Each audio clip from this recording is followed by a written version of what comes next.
Bom dia a todos, que esta manhã seja uma manhã tranquila para nós, onde tenhamos a condição de refletir um pouco, de meditar um pouco. E para isso nós estamos acompanhando a obra Autodescobrimento, uma busca interior, a psicologia transpessoal de Joana de Ângeles, visando nos ajudar a pensar a respeito das nossas necessidades e também intimamente irmos fazendo propostas para nós mesmos, para a nossa modificação. Por que propostas? Porque não temos certeza de que vamos ter forças exatamente para cumprir aquilo que propomos. Senão, seriam compromissos, né? Mas, no nosso caso, é propostas mesmos, porque compromisso é algo que a gente assume para dar conta dele, né? Porque a proposta é algo que a gente propõe e nem sempre pode cumpri-lo, mas a reflexão nos ajuda a esse entendimento maior para a gente poder ir traçando essas propostas e irmos dando conta delas durante a vida. Nós estamos trabalhando esta obra da Joana e estamos no exame do sofrimento, no item que fala o exame do sofrimento. E nós havíamos conversado que a sensibilidade ao sofrimento depende muito da condição espiritual de cada um. Cada espírito registra o sofrimento ou percebe o sofrimento de uma maneira. Quanto maior o nível consciencial, menos suscetível ao sofrimento é o espírito e mais proveito tira ele do sofrimento, né? Porque o sofrimento ele tem uma linguagem, ele tem uma indicação. Toda dificuldade indica um caminho, geralmente um caminho interior para ser trilhado e algo para ser corrigido. A nossa trajetória humana, ela é cheia de controvérsias, né? Se nós pudéssemos aí remontar o passado, visualizar as nossas vidas anteriores, nós diríamos que na relação humana nossas falhas são muito grandes. E ainda é hoje, né? E as sequelas disso estão hoje aqui, dificultando a nossa relação com o semelhante, principalmente com aqueles com quem convivemos mais próximos, especialmente na questão da família, em todos os seus níveis em que ela se estabelece. É ali que estão os nossos maiores problemas. E na verdade são sequelas, né? Sequelas de um tempo onde nós não lidamos bem. Mas também não lidamos bem por quê? Porque somos imperfeitos. Somos imperfeitos, não temos a maturidade espiritual que nós deveríamos ter para lidar com as coisas. Algumas coisas a gente lida bem, outras não. Algumas coisas nós conseguimos superar, outras não. E assim vai, nesse grande aprendizado. Então a Joana diz aqui na sua obra que a sensibilidade à dor, ao sofrimento, as respostas que nós damos a isso, depende muito da nossa maturidade. A maturidade do senso moral, da moral que a gente possua, das virtudes que nós possuímos. Quanto menos virtudes, quanto menos despreparados moralmente, nós estamos falando aqui da moral social, estamos falando da moral do Evangelho, que é a moral dos sentimentos, das virtudes, né, dos valores nobres. Quanto menos valores nós temos, mais suscetíveis somos às dificuldades, mais sofremos por elas. Em algum campo a gente superou, outros não. E é muito comum as pessoas falarem, né, uns para os outros assim, mas você está sofrendo por isso? Né? A gente simplifica a questão do outro naquilo que para a gente nós já temos forças para lidar com aquilo. Mas os outros também falam para a gente, em algum momento. Mas você está fazendo conta disso? Você está fazendo conta dessa coisa, disso aí? Supera, dá volta por cima. Mas se fosse tão simples assim, né? Não haveria problemas na humanidade. Se fosse fácil dar a volta por cima, né? Ou seja, essa tão chamada superação, ela é uma busca, é uma luta que nós vamos ter que fazer. Mas em alguns campos ela é mais fácil, em outros campos ela é mais difícil. Depende da maturidade dos nossos sentimentos. O nosso sentimento determina a forma como nós iremos lidar com aquilo que enfrentamos. Quanto mais nobres forem os nossos sentimentos, mais forças teremos para os enfrentamentos. E mesmo sofrendo, conseguimos superar. Passar por eles. Não é que a gente não vai sofrer, não é que não vai sentir dor, isso é uma ilusão. Achar que as pessoas fortes, né, aquelas que a gente chamamos de pessoas fortes, que elas não sofrem. Sofrem sim. Só que a maneira de enfrentar o sofrimento é muito diferente da nossa, que ainda não temos as forças necessárias para aquele enfrentamento. E essa força não é física.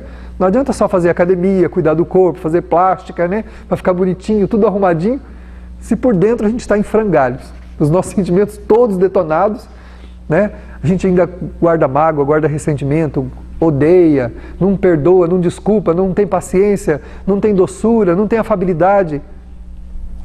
Não tendo esses recursos íntimos, qualquer dificuldade, por mais que por fora nós estejamos bem, nós iremos tombar como um gigante que cai tropeçando num palito de fósforo. Enquanto que um pigmeu pula uma cerca de 10 metros de altura, um gigante tropeça num palito de fósforo e cai. Por quê? Porque não adianta a força exterior, sem que nós tenhamos força moral, que é a força íntima, que a gente só se adquire conquistando virtudes. Né? O Kardec coloca no Evangelho segundo o Espiritismo, fora da caridade não há salvação. A salvação de si mesmo, ou seja, o fortalecimento das bases morais do espírito para que ele possa fazer os enfrentamentos da vida. A caridade, a prática do bem, o cultivo dos bons sentimentos, ele fortalece a alma para qualquer enfrentamento. Você pode perceber que as pessoas boas são fortes, embora fisicamente fracas. O Chico era uma criaturinha pequena, a Madre Teresa, minúscula.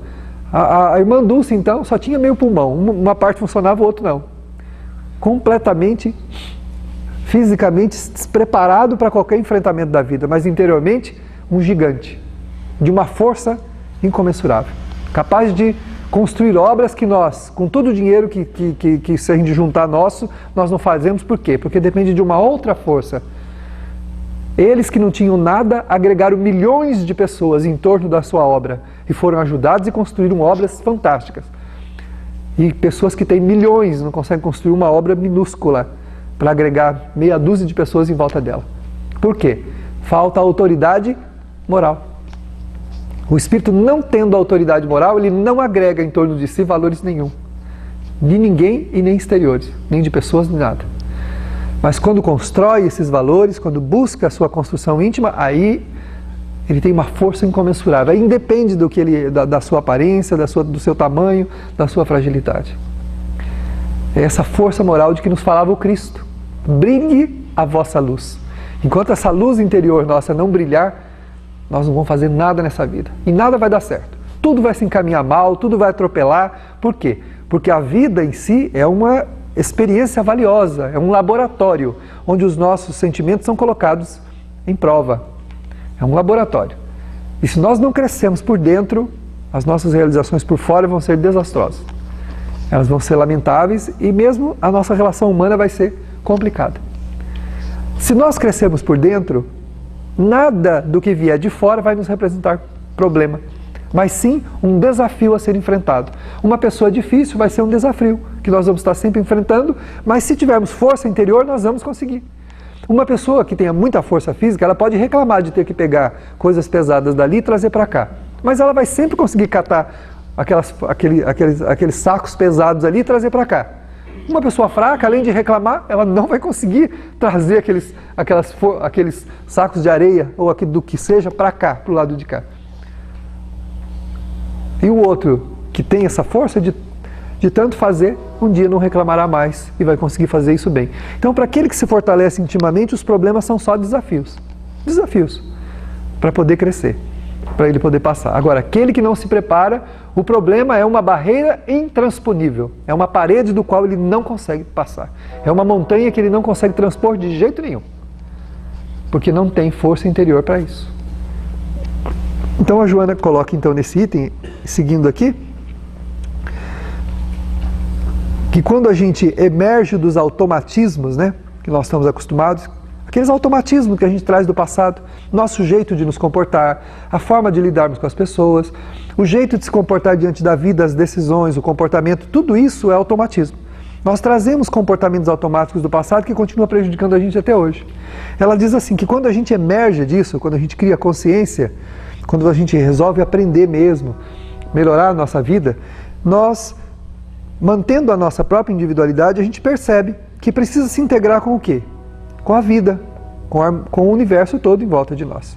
E trabalha com afã, descobrindo que os acertos e os equívocos produzem ressonância na consciência cósmica, ou seja, tudo que nós fazemos tem uma resposta da vida para nós. Se as nossas ações são boas, a resposta que a vida nos dá também é boa. Se as nossas ações são ruins, nós temos uma resposta ruim.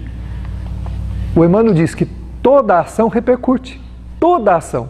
Não tem nada que nós façamos que seja... Jesus falou até do pecado por pensamento, está lá no Evangelho. Quando você olhar para alguém ou para uma mulher, é simbólico aquilo. Ele está falando porque isso era o problema da época, né? Quando você olhar para uma mulher e a desejar, já pecou. Não precisa fazer nada. Ou seja, ele está dizendo o quê? Que tem o pecado por pensamento. Então a gente erra até pensando. Você imagina fazendo. A gente... Né, às vezes quando tem que chacoalhar a cabeça para o pensamento cair, né? Chacoalha a cabeça para o pensamento... Ou então fala, show. Eu me lembro de uma frase de uma querida oradora, que ela disse assim, que a gente não pode impedir que os maus pensamentos passem pela nossa cabeça, mas a gente pode impedir que eles fiquem. Você não pode impedir que um pássaro pouse na sua cabeça, ele pode pousar. Se você estiver em um lugar aberto, um pássaro pode chegar e pousar na sua cabeça. Mas você vai deixar ele fazer um ninho? Aí é um problema seu. Vai deixar ele fazer um ninho na sua cabeça, botar um ovinho, chocar, né? É isso que a gente faz com o pensamento. A gente tem pensamentos ruins e se compraz com o pensamento, faz ninho, deixa ele chocar, né? Produz filhotinhos, porque os pensamentos ruins, eles têm desdobramentos. Quando a gente tem um pensamento ruim a respeito de alguém ou de algum fato da vida, até mesmo um pensamento pessimista, aquilo desdobra. Ele vai para outras áreas do nosso comportamento emocional. E aí complica tudo. Então, Jesus falou do pecado por pensamento, ou seja, até o pensamento nós temos que corrigir, porque tudo tem repercussão, tudo produz alguma coisa. O Espírito Emmanuel tem um livro que chama Pensamento e Vida. O pensamento é a vida. Tudo que nós pensamos tem forma, tem cor, tem cheiro, tem um endereço. Se você mantém uma pessoa que você detesta por um bom tempo na sua cabeça, o cérebro fotografa esse pensamento e, através da matéria mental descrita por Kardec lá na Gênese, aquela imagem torna-se real. E nós passamos a ser obsidiados por aquela imagem que nós criamos. Nós alimentamos ela com sentimentos ruins e ela nos devolve esse mal-estar. Ficamos constantemente com a presença da pessoa que nós não gostamos do nosso lado, acompanhando-nos para onde a gente vai, e a gente fala, acho que o fulano está fazendo mal para mim. Mas sou eu que estou com ele na cabeça, sou eu que estou com a pessoa aqui na minha mente, né? Por isso é que a gente tem que deixar passar as coisas, né? Deixar, no momento em que a gente se ofende ou que recebe algum mal de alguém que seja que for, tudo bem. Difícil a pessoa dizer que ela não vai se magoar, não vai se ressentir. Mas guardar mágoa, guardar ressentimento é uma escolha. Quem corrige constantemente o seu pensamento age à semelhança de alguém que limpa a sua casa todo dia, que higieniza as coisas, que tira a poeira. A poeirinha vai lá e assenta nos móveis, mas no outro dia você vai lá e passa o pano, limpa tudo de novo. Não deixa aquilo, né? Se você deixar uma coisa sem limpar por um tempo, o que acontece? Tem um termo bem popular que diz, vai ficando encardido, né? Ou seja, aquilo gruda a sujeira ali que para limpar depois, aí você tem que usar removedor, você tem que usar solvente, tem que usar, às vezes tem que usar ácido para poder tirar aquela sujeira. E a gente sabe muito bem quais são os removedores da vida, né? Que a vida usa para tirar as coisas do nosso coração, para tirar as coisas da nossa cabeça depois.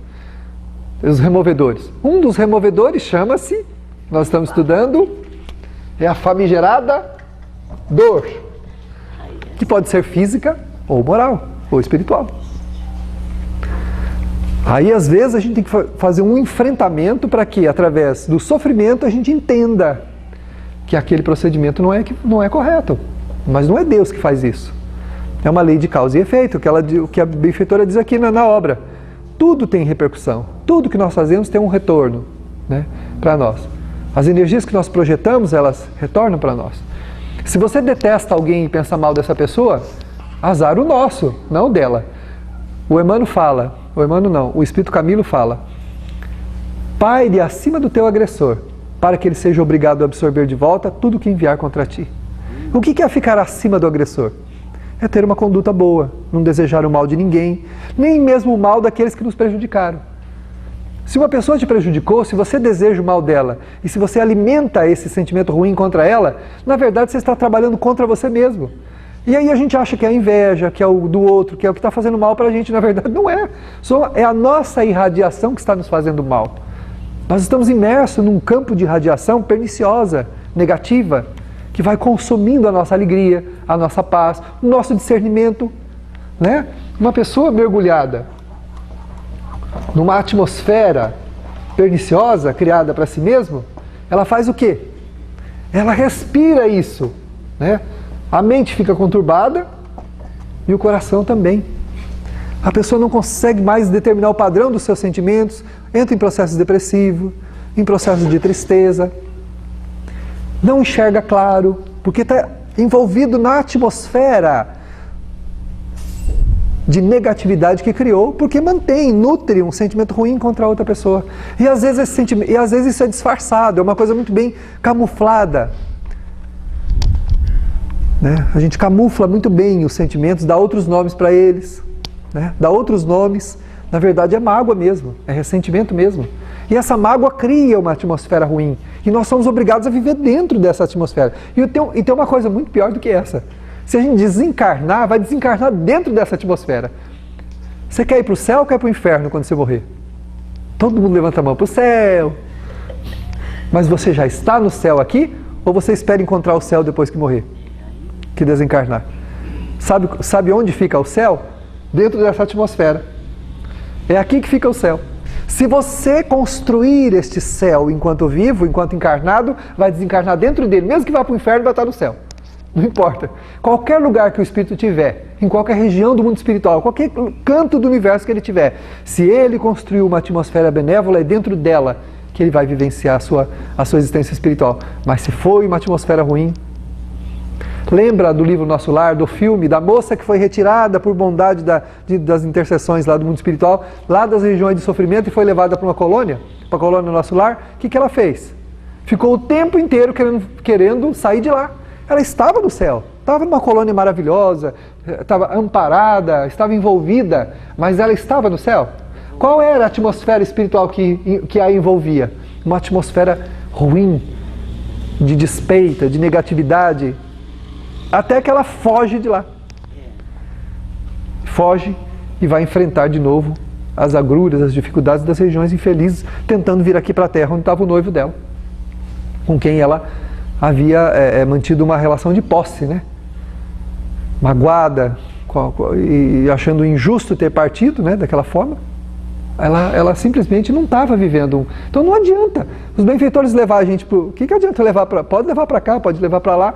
Essa atmosfera aqui é o que vai dar ao espírito o bem-estar ou o mal-estar. E aqui na vida, enquanto nós vivemos também.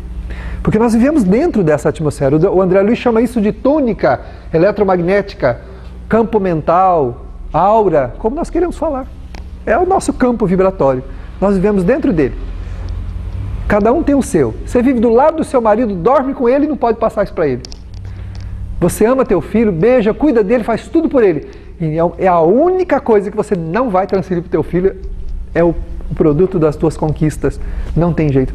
É intransferível. É uma herança que não se deixa para ninguém. Somos herdeiros de nós mesmos. Diz o Espiritismo: sois herdeiros de vós mesmos, artífices do vosso próprio destino, construtores de vossa própria paz ou de vossa própria desdita. Então quem é que construiu a dor que a gente experimenta? A gente mesmo.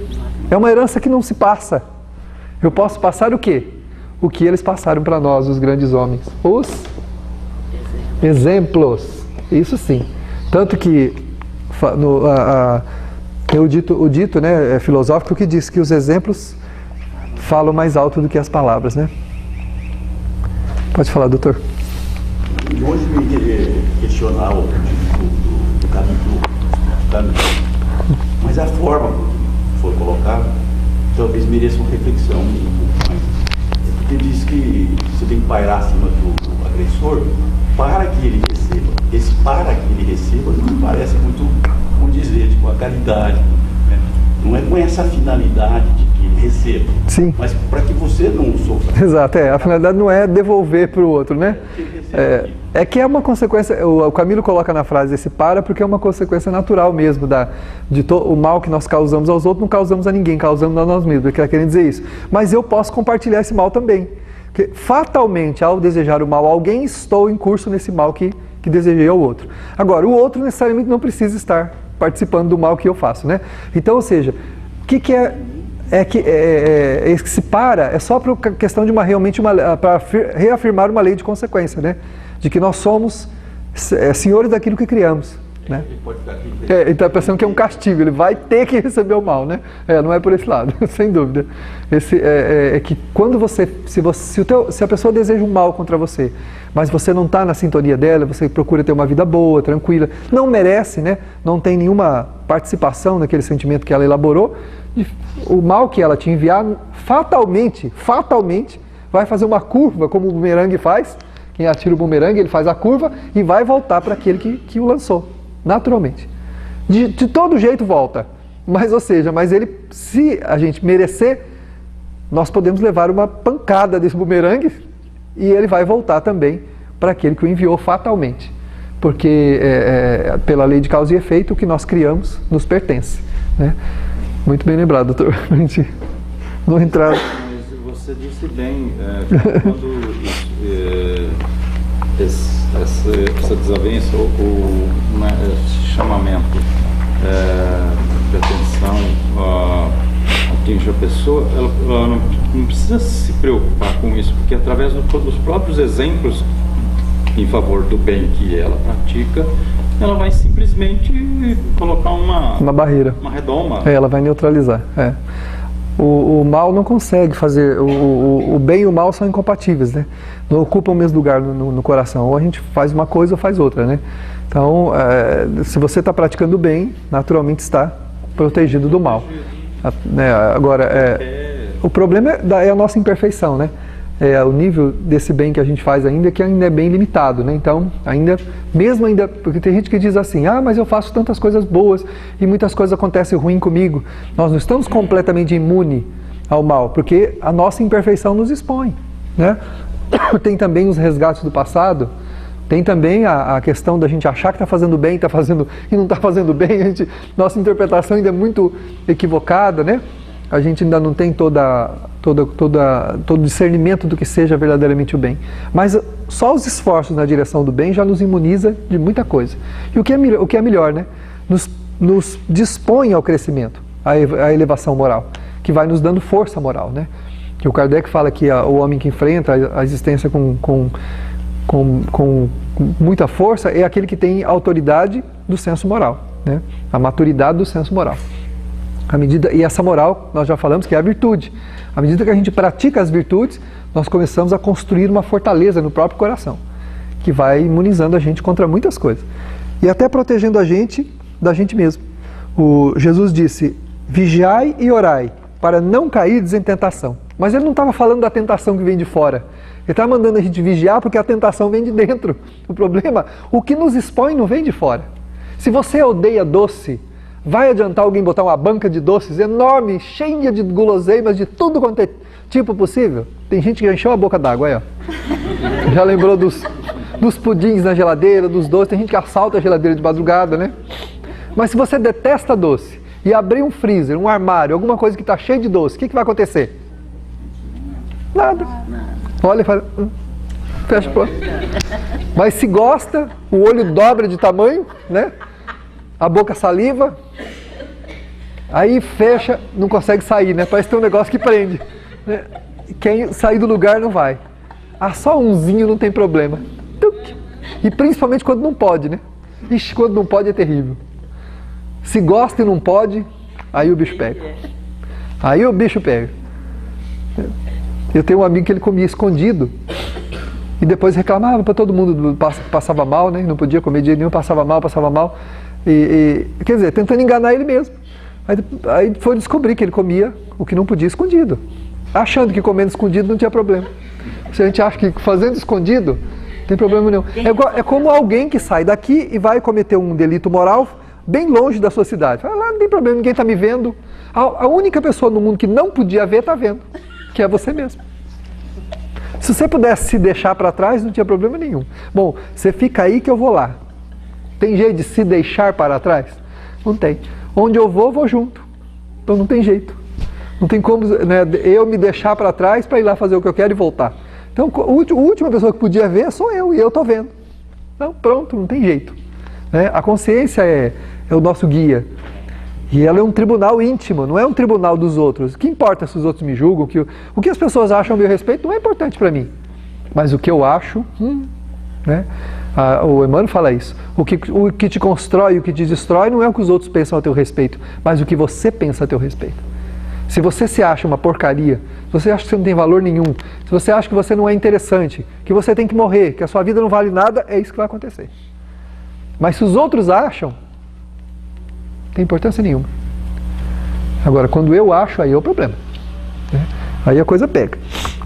E colocado do outro lado, essa questão de que quando o indivíduo acha que não presta, que é ruim, que cresce um autoconceito.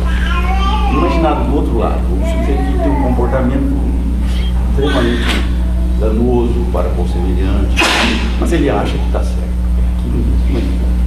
Esse é o que o Evangelho fala, que anestesiou a consciência. Né? O Livro dos Espíritos fala que todos temos um senso do que é certo e o que é errado. Podemos não entender a dimensão disso, né? Saber até onde vão os agravantes do bem e do mal. Está no livro Céu e Inferno também. Mas todo mundo sabe mais ou menos o que está certo e o que está errado. Na verdade, esse espírito anestesiou a consciência, por falta de força moral. Ou seja, ele não tem bases no seu coração de virtudes suficientes para adverti-lo e freá-lo diante do mal que ele tem que fazer. Então, desprovido de qualquer freio, ele vai e faz o que ele tem que fazer. Só que essa consciência vai acordar. Vai chegar um momento que ela acorda. Ela acorda e o chama à reparação. Chama a dor. Geralmente a dor.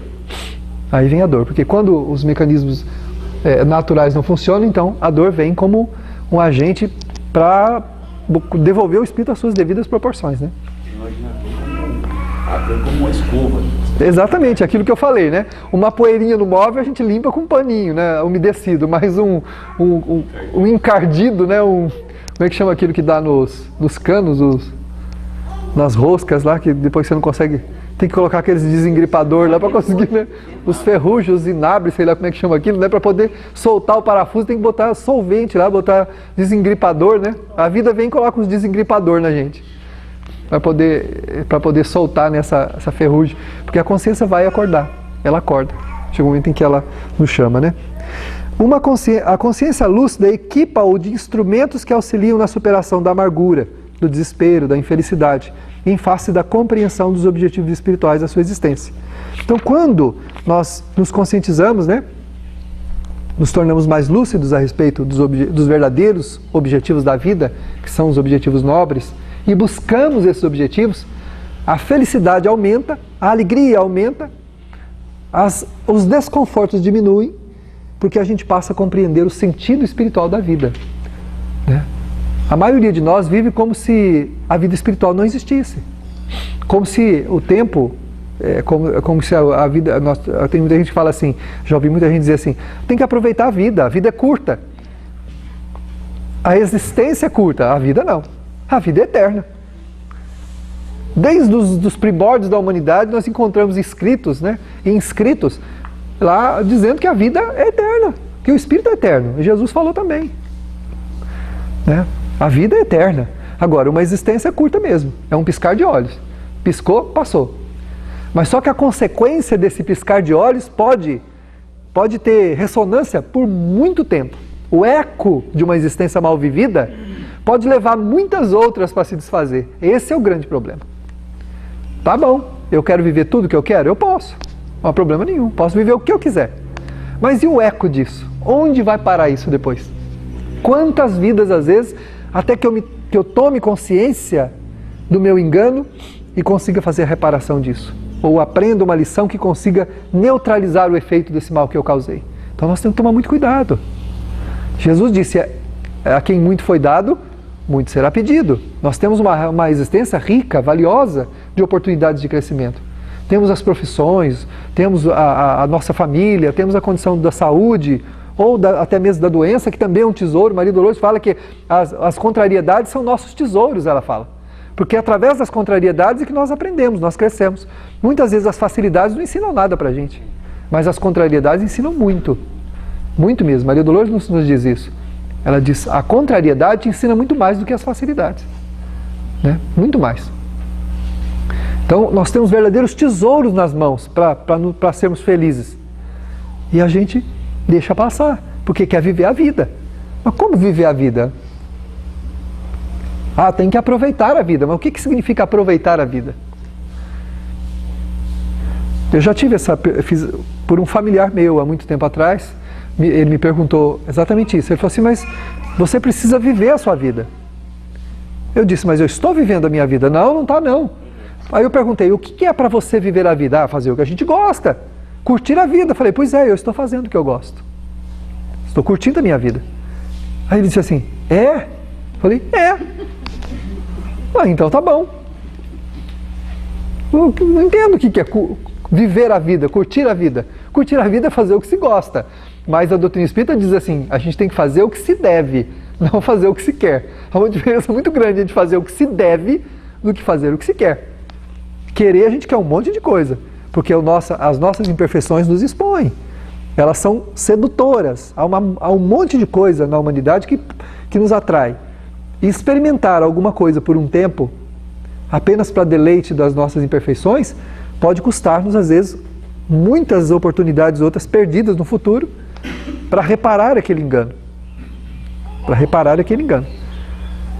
E quanto mais consciência das coisas nós temos, mais a consciência nos cobra. Como o tribunal íntimo que vai lentamente chamando-nos à razão.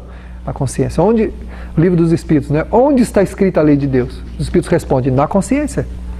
Então a consciência nos avisa, isso não está certo, isso não é ético, isso não é correto, não faça isso. E a gente não escuta, nós vamos passando por cima e vamos embora. Né?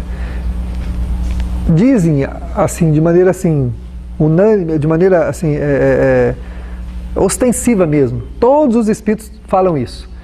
Que quando acordam do mundo espiritual, não acreditam que a existência já acabou. Porque a consciência do tempo, a gente não tem aqui, tem lá. Então quando o espírito acorda lá, ele fala, meu Deus, mas já passou? Passou. Não, mas eu não posso, eu quero voltar, eu tinha que fazer isso. É, meu filho, já foi. Não, mas eu tinha que fazer aquilo, mas eu me comprometi com isso, mas eu... Pois é, mas passou. Passou tudo. Foi? Era só uma proposta. Era uma proposta que a gente não se propôs cumprir, não é? Nós tínhamos a proposta de fazer, mas não cumprimos. E aí vem os lamentos. Ai, perdi minha existência, perdi o tempo, perdi... Né? Então por isso que a gente tem que aproveitar o tempo. É claro, gente, que muita coisa vai passar sem a gente perceber. Muitas coisas nós vamos passar por cima, vamos atropelar, mas do que nós não temos consciência, a vida não cobra nada. A vida nos cobra aquilo que a gente tem consciência, aquilo que a gente pode fazer e não faz. Aquilo que está no nosso entendimento. É muito bonito olhar para a televisão e ver sofrimentos na África, famílias passando fome para lá, mortes para cá, sofrimento para lá, e não fazer nada. A gente vai às lágrimas olhando a TV. Há tempos atrás mostrou um menininho esquelético, completamente desnutrido, sem nenhuma condição, ali com um olho maior do que a própria cabeça, morrendo nos braços da mãe porque não tinha ali mais nada para dar para o filho lá na Etiópia. E a gente chora, mas não faz nada. Não faz nada. Não tira um item da nossa despensa para dar para quem quer que seja. Nunca participa de uma obra benemérita. Nunca se importa com nada, com coisa nenhuma. Ah, eu não tenho tempo. Eu não tenho tempo. Eu preciso cuidar dos meus negócios, cuidar da minha vida. Tenho que sobreviver. E eles não têm? Eu tenho que sobreviver. Eles também não têm? Será que nós já não temos mais do que nós precisamos? Diz os Espíritos Amigos que nós temos muito mais do que nós precisaríamos para viver nessa vida. A Joana de Anjos fala isso numa obra dela. Viva simplesmente, não simplesmente viva. Viva com mais simplicidade. E simplicidade não é desleixo, não é não se vestir bem, não é não deixar de ter suas coisas, não é deixar de ter, mas é não se apegar a isso e não fazer disso o único móvel da sua vida. Porque se a gente faz isso, nós perdemos a oportunidade de conviver com o ser humano, de uns auxiliar os outros. Essa é a finalidade da existência. A gente aprende com o outro, com a dor do outro, com a fraqueza do outro. Diz o Evangelho que a maior dádiva, tanto que Jesus reforçou isso muito, é o perdão. Por quê? Porque nós somos altamente suscetíveis, porque somos orgulhosos. O orgulho em nós é extremado. Como é extremado, nós nos ofendemos por qualquer coisa. Então perdoar torna-se para nós o quê? Um grande projeto, um projeto ousado, que é não se magoar, não se ofender com aquilo que os outros fazem para nós. É ter a dignidade de, ao ser ofendido, respeitar a ignorância do outro, amá-lo mesmo assim, perdoando-o. Deixar com que aquela dificuldade, aquele problema que ele nos criou, passe. Porque se nós estamos recebendo um mal, esse mal não é gratuito, não. Se pegarmos as páginas do tempo e virarmos, é muito provável que o eco do engano que a gente cometeu lá atrás está agora aqui para a gente ouvir. E não é um eco agradável, é um barulho desconfortável, é um estridente que soa nos nossos sentimentos à semelhança de uma angústia profunda. Às vezes uma palavra dita por alguém para nós é como uma lâmina que entra na alma da gente assim, enquanto que os outros dizem um monte de impropérios, a gente não se importa, mas quando aquela pessoa fala, é como uma adaga que entra na alma da gente assim e provoca uma dor inexplicável. O que é essa dor? O eco do passado. Por que dói tanto? Orgulho ferido, falta do perdão, falta da compreensão. Quando não perdoamos, nós transferimos, nós legamos para o futuro todas as consequências funestas de não ter mudado esse sentimento a hora que podíamos fazer com ele. E a vida vai nos chamar às contas. Vai colocar a gente de volta junto com ele. Isso é o amor de Deus. Olha o amor de Deus como o teu pior inimigo vai ser a pessoa mais próxima da tua vida na próxima encarnação. Poderá ser a pessoa mais próxima. A Maria Dolores nos disse isso uma vez também. Procure não detestar ninguém, porque a pessoa que você mais detestar vai ser a pessoa mais próxima da tua existência. E o que é pior, você poderá abrir mão de um grande amor, de reencarnar com um grande amor, para reencarnar com o móvel do seu ódio, com aquele que representa o seu ódio, seu ressentimento, a sua mágoa. Olha só, abrir mão de um grande amor, porque o amor, se já ama, não precisa ficar perto. Já ama, o amor é desprendido. Quem ama é livre, quem odeia é prisioneiro. Quem odeia alguém se encarcerou no outro e não vai se livrar dele até que aprenda a amá-lo. A gente se encarcera na outra pessoa e não tem como escapar. A existência vai sempre nos trazer, até porque já está acorrentado. Para onde vai um, vai o outro. Reencarna lá na China e do lado da casa reencarna o chinesinho do lado, que é o ódio dele. Os dois se conhecem, um é homem, o outro é mulher, não sabe por quê. Olha um para o outro, fica bravo, ranheta, taca a pedra no outro. E olha para o buraquinho da coisa e tem alguma coisa que atrai. Um atrai para o outro. Não sabe por quê. Fica jovem, por conta dessa atração inexplicada, se aproximam, se namoram, se casam e vivem que nem gato e cachorro, mas não se larga. Dá unhada, mordida, dentada, chute, mas não sai de perto. E gruda e fica ali. Aquela coisa, aquela relação complicada, aflitiva, e vai para lá e vai para cá. Mas não desgruda. Mas por quê? Você precisa daquela outra pessoa para evoluir. Enquanto você não resolver a sua pendência com ela, né? Ou então aquelas gravidez complicadas, né? Complicado, e depois nasce um filho também complicado, e o bichinho dá um trabalho danado e a mãe se desdobra em 40, né? Para conseguir ajudar aquele espírito a caminhar. Pode ser o quê? Um grande débito do passado que retorna ali pelo seu ventre. Não tem lugar mais próximo que alguém pode estar do outro que nem dentro do ventre materno. Não existe um lugar mais próximo que alguém pode estar do outro que dentro do próprio ventre. Tem algum lugar que vocês conhecem que uma pessoa pode ficar mais próxima da outra? Só quem gesta alguém entende isso. As sensações da gestação, do tempo que o espírito passa ali, vinculado estreitamente à pessoa que está ali. Não tem laço de ódio que resista a isso. Só os mais renitentes mesmo, aqueles espíritos muito embrutecidos não conseguem quebrar esses laços. Olha Deus como que, na sua sabedoria. Tanto que nos mundos superiores não tem gestação via uterina. A gestação é feita fora do ventre. Os espíritos não explicam para a gente como é isso, mas tem. O Caminho de Flammarion fala de mundos onde a gestação não é feita. Por quê? Porque não tem mais necessidade de aproximação. Todo mundo se ama. Os espíritos se amam, então não tem necessidade. Agora, aquele que não tem que fazer o quê? Tem que estreitar o laço. E não tem um lugar mais próximo para você receber o móvel do seu ódio, que é dentro do seu próprio ventre. E o pai não tem nada com isso? Tem, meu filho. Ele que vai passar também do lado, todos os... vai correr atrás, e vai cuidar, e vai fazer isso, vai ajudar, e vai ter que participar também. Né? Então, é assim que a vida funciona. Contribuir. Por isso que, à medida que o espírito adquire consciência dos objetivos espirituais da sua existência, ele sai das faixas mais ásperas do mecanismo evolutivo. Ele não precisa passar pelas dificuldades mais intensas. Ele vai, se nós vamos aprendendo as lições, a vida vai nos oferecendo outras, e mais outras, e mais outras. Estamos cada vez mais fortes. Mas se não, né, temos que aceitar aí o mecanismo, né, do sofrimento. O sofrimento tem raízes em acontecimentos infelizes anteriores. Pode ser dessa vida e pode ser do passado, cuja intensidade se vincula à gravidade daqueles. Olha só. Qual é a intensidade do sofrimento? Não sei. Depende da gravidade. Do quê? Dos acontecimentos. Como foi? Se for uma coisa muito grave, é óbvio que o sofrimento também terá a sua proporção dentro dessa gravidade. A intensidade depende da gravidade do mal causado. Se foi um grande mal, é óbvio que o sofrimento também vai ter uma intensidade maior. Não é porque Deus quer que seja assim.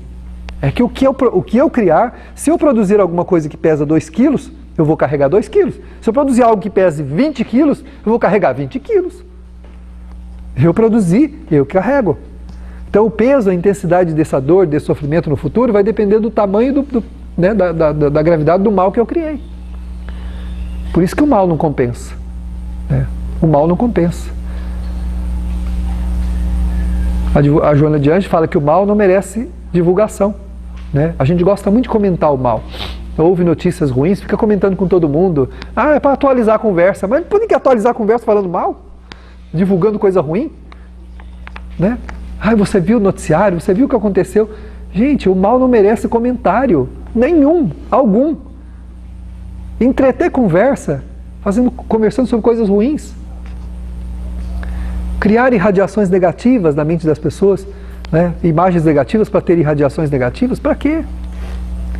O mal não merece comentário. Aí ela continua assim. Por isso, inevitável. Gerada a causa, estão disparados os efeitos que alcançarão o infrator, convidando-o à reparação. Então, ou seja, no momento em que eu gero o problema, eu disparo a lei de causa e efeito. Para que eu, infrator, às voltas com aquilo que eu criei, aprendo o que eu devo e o que eu não devo fazer. Então, no momento em que eu causo alguma coisa, que eu produzo uma causa, eu já disparei a lei de causa e efeito. E vou ficar às voltas com aquilo que eu criei. O mal, quando nós fazemos ele, a gente se encarcera nele, não tem jeito. A gente amarra uma corrente, uma peia, e não se livra dela até que a gente não resolva ela. Até não fazer a reparação. Olha aqui, ela coloca muito bem. Os efeitos alcançarão o infrator, convidando-o à reparação. Por quê? Por que é convite? Que pode ser que mesmo sofrendo eu não aprenda a lição. Muitas vezes a gente passa várias vidas às voltas com os mesmos problemas, porque não aprendemos a lição, não aceitamos. Uma das formas de não aceitar: rebeldia, revolta, suicídio. Quantas pessoas recorrem ao suicídio porque não aceitam a vida que têm?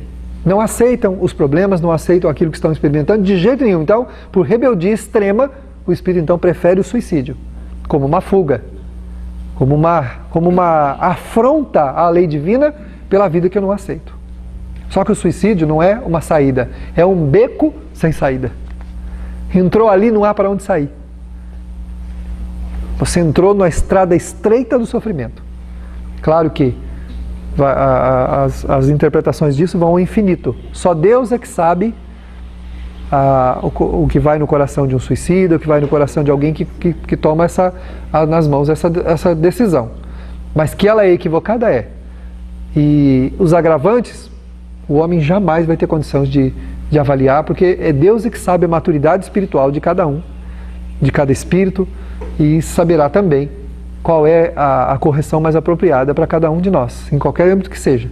Mas no suicídio, nós não temos qualquer pretensão de avaliar e de dar nenhum veredito em respeito a isso. Agora, que é uma infração à lei divina, um processo de rebeldia muito grande, é quando, ou seja, o espírito acredita em si mesmo que esgotou todas as possibilidades dele fazer alguma coisa por si mesmo. E que agora só resta ali a fuga, né?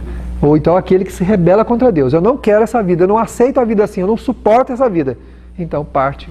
Né? Mas tem outras formas também. Tem a droga, tem a bebida, tem o cigarro, tem a sexolatria, tem a vida...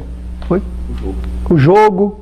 Tem a vida irresponsável também, as pessoas que se jogam na vida e vivem desprovido de qualquer responsabilidade, né? Como se a vida não fosse nada, não valesse nada. Uns vivem até perigosamente, catam o carro, saem por aí fazendo as aventuras por aí, é uma exposição da vida. E tem muitas formas de expor a vida, né? Ou de não aproveitar a vida, de banalizar a própria existência como uma forma de rebelar-se contra Deus. Essa rebelião, por que ele fala aqui que é um convite à reparação? Porque o espírito pode não aceitar. Então, o sofrimento convida-o e ele vai decidir se aceita ou não. Só que esse sofrimento vai apertando cada vez mais. Ou seja, prova abandonada, tarefa adiada. E cada vez mais complicada. Porque quando eu deixei de ser... Eu sempre uso uma imagem que é bem interessante. Se você tem uma ferida infeccionada e você não trata, o que vai acontecer? O negócio pode tomar um vulto de uma infecção generalizada e você morrer. Eu já li em literaturas que uma pessoa morreu por causa de uma unha encravada. Uma infecção, não é, doutor? Uma unha encravada. Uma infecção generalizada. Oi? Uma infecção urinária, uma infecção... E não cuidou, o negócio toma um vulto desproporcional e acabou. Aí o organismo, nem medicação, nada mais dá conta daquilo e a pessoa morre. Não é? Então, os convites da vida são para que eu trate as feridas, para que eu feche as chagas. Mas eu posso não aceitar. Posso deixá-las abertas. E muitas vezes ainda mexo lá para ficar pior ainda do que está. E o negócio vai tomar um vulto que fica fora do meu controle, que é quando a pessoa então perde a existência completamente. Então o convite ficou sem solução. Vai ficar para uma próxima oportunidade. Pode falar, doutor. Estamos no egoísmo de trazer o assunto para uma questão pessoal, mas a medicina o campo de trabalho dela é o sofrimento. Né? Sim. Eu queria que você comentasse o papel da doutrina espírita, se os médicos começassem a ter atenção em relação a ela, o alcance do seu papel no sofrimento, enfim, o papel do médico, digamos, se ele tivesse alcançado a condição de entender a doutrina espírita, compreender melhor essas. O Dr. Bezerra diz que o médico é um sacerdote de Jesus, no sentido mais apropriado da palavra, muito mais até do que os sacerdotes das religiões. Por quê? Porque ele lida com a vida, ele lida com uma das maiores fragilidades que o ser humano possui, que é a preservação da vida, né? Quando a pessoa sente a vida ameaçada, ele vai para o médico como quem vai para Deus, para pedir uma ajuda. E o médico é para ele um Deus ali naquele momento, é um Deus, vai salvar a minha vida, né? Exatamente, o médico muitas vezes não tem essa compreensão e trata com frieza, com descaso. Ele não percebe que naquele momento ali o papel dele é muito mais de humano do que profissional, né? Muito mais humano, muito mais de amor, de atenção, de oferecer à pessoa eu estou aqui, não sou eu que vou te curar, mas eu sou teu irmão que tem essa possibilidade de te oferecer os caminhos da cura.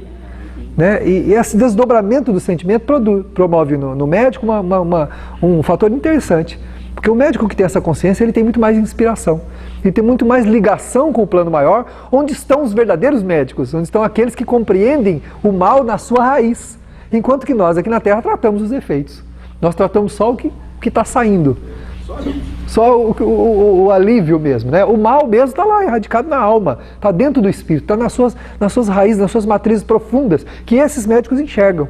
Então, inspirados, muitas vezes, eles conseguem fazer com que o médico dê uma receita e uma palavra, e a palavra vale mais que a receita. Eu tenho uma amiga de serviço que ela disse assim, que uma frase que uma médica disse a ela, quando ela estava num processo depressivo muito grande, funcionou para ela muito mais do que o remédio que ela recebeu. E ela disse que a partir daquele momento que a médica disse a ela aquela frase, orientando-a, ela disse que teve vontade de sair de lá e nem usar o remédio, mas ela usou porque ela estava num quadro muito agudo do processo depressivo, ela começou a usar medicamento. Mas pouquíssimo tempo depois a medicação foi reduzida para o mínimo. E hoje ela usa o mínimo da medicação, porque ela disse assim, eu nunca mais me esqueci do que a médica me disse, e eu tenho certeza que ela foi inspirada por Deus a dizer aquilo para mim. Então, ou seja, o médico pode ter essa função, e tem, porque é um sacerdote. O Dr. Bezerra diz que o médico é um sacerdote. Eu ainda vou colocar um quadro aqui, em algum lugar aqui, do que o Dr. Bezerra diz que é ser médico. Mas não é para o médico, é para todos nós. Aquilo lá funciona para todos nós. Porque nós também somos, quem se propõe fazer o bem, é também um médico de Jesus, em qualquer nível que seja. É também. Então, eu vou colocar para a gente sempre recordar aquilo, onde ele fala dos deveres de um médico e também dos deveres de cada um, que é também os deveres nossos como cristão. É muito bonito, sabe? Porque o Dr. Bezerra diz que o médico é um sacerdote. É um sacerdote muito mais do que os sacerdotes verdadeiramente constituídos aí das religiões. Muito mais. Né? Então vamos lá. Então ela está falando então das raízes do sofrimento, né? E aí ela continua dizendo assim, que os acontecimentos decorrentes das ações degeneradoras também compreendem os sentimentos acrisolados, as emoções cultivadas e os pensamentos habituais, que se expressam em forma de impulsos contínuos, definidores da personalidade. Então, tudo que nós vivenciamos define a nossa personalidade, né? As vivências que a gente vai tendo, os sentimentos que nós vamos guardando, que nós vamos conquistando, as emoções que nós cultivamos, pensamentos, vão definindo o quê? A nossa personalidade atual, nossa personalidade espiritual. Por isso que temos que ter cuidado com tudo, com o que a gente sente, com o que a gente pensa, com o que a gente fala, com o que a gente faz. Sim, para que a gente possa ir fazendo o quê? E juntando todo um material que vai colaborar com o nosso crescimento, com a nossa paz, com a nossa felicidade. E essa tarefa é uma tarefa que não tem testemunhos, porque ela acontece dentro de nós. Qualquer modificação nesse sentido, ela tem efeito dentro de nós. Os caminhos não são exteriores, não podem ser indicados aqui fora. Não é faça isso, faça aquilo, mas é sinta assim, pense daquela forma, fale daquele jeito. Então nós precisamos mudar o jeito de sentir, o jeito de pensar, o jeito de falar, o jeito de agir. Refletindo sempre nesses quesitos, nunca deixando que as coisas tomem um rumo sem que a gente tenha consciência delas, como um barco à deriva, numa correnteza, para que ela, ao sabor das forças das águas, nos leve para onde ela quiser. Não é assim. Nós vamos ter que remar muito contra a correnteza, muito mesmo, porque os nossos problemas, dificuldades anteriores, são águas bravias, que vão na direção contrária dos nossos interesses atuais. Hoje nós estamos nas águas crespadas, complicadas, dos processos mal sucedidos do ontem. Mas que é possível essa navegação. Sabe por quê? Porque Jesus está no leme. Deus ofereceu-nos o maior de todos os comandantes, o maior de todos os marujos, o maior de todos os navegadores, para nos ajudar na direção dessas águas crespadas. E se nós adotarmos como princípio básico o Evangelho de Jesus para guiar esta nossa trajetória, com toda certeza, o nosso coração caminhará mais seguro e mais feliz, em que pese as dificuldades que o mundo nos apresenta através das provas que nos chegam ao coração acicatando-nos a paz. Se tivermos discernimento, se tivermos boa vontade, disposição para conviver com as pessoas e conosco mesmo, e aceitarmos o Senhor que está no leme, certamente conseguiremos levar a nossa embarcação para o outro lado da margem em segurança. Senão, seremos mais uma vez os náufragos que não conseguiram compreender que dependia apenas da tolerância, da paciência, da compreensão, do entendimento, da benevolência, da caridade, do amor ao próximo. Dependia apenas desses recursos. A boa navegação da nossa embarcação. Que temos águas crespadas, não há dúvida, que elas rompam as laterais da nossa embarcação, lançando águas por toda parte. Não tenhamos dúvidas disso, mas só nos precipitaremos ao fundo do rio se não tivermos boas disposições para seguir com Jesus. Ama o teu semelhante como desejarias ser amado, asseverou-nos ele. Mas deu-nos um caminho ainda muito mais ousado, muito mais apropriado. Amai-vos uns aos outros como eu vos amei. O amor não reconhecido, o amor não amado, o amor que amou pelo prazer, pelo dever, pela necessidade de amar. Nós temos necessidade de amar, mas queremos ser amados. Quando amarmos, veremos que nunca conseguiríamos felicidade maior do que ver a felicidade no rosto daquele a quem fizemos alguma coisa de bom. Não há festas, não há prazer no mundo que nos possa dar alegria maior do que ver no rosto de alguém que chorava, de fome, de frio, de depressão, de angústia, de solidão, um sorriso de gratidão. Esta é a maior dádiva que se pode alcançar. Que Jesus nos abençoe nesta manhã de paz e para sempre. Graças a Deus.